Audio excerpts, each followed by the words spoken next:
All right, picture this. It's Sunday morning. I'm feeling healthy, like healthy. You know, the kind where you start talking about gut health and suddenly have a favorite flavor of kombucha. Yeah, that kind. So I march into the kitchen, smoothie ambitions in full swing. I grab strawberries, bananas, a suspiciously green handful of spinach, because of course you have to sneak veggies in there, and dump it all in the blender. I'm thinking, this is it. We're about to become those people who glow from the inside out. Now I should mention my relationship with small appliances. Complicated. The toaster and I are on speaking terms, but the blender? Let's just say it's got trust issues. I line up the blender, slam the lid on, maybe a little too confidently. I hit blend.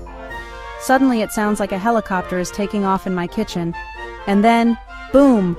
The lid launches off like it's trying to escape. Strawberries everywhere. The counter, the walls, even the cat looks traumatized.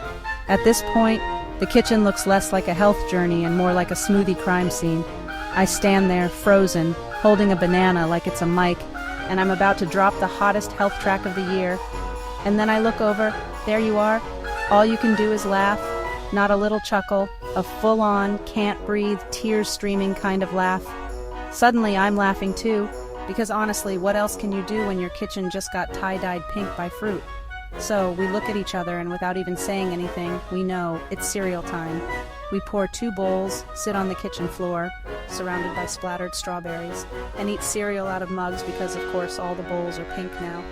That's when it hits me. This is it. This is what people talk about when they say soulmate. Not candlelit dinners or perfect Instagram brunches. It's laughing together when life gets messy.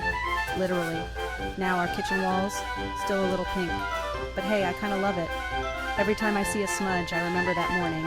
The laughter, the mess, the cereal, us. So yeah, I tried to make us healthy smoothies. Ended up with a strawberry Jackson Pollock and a story for the ages. And if that's not romance, I don't know what is.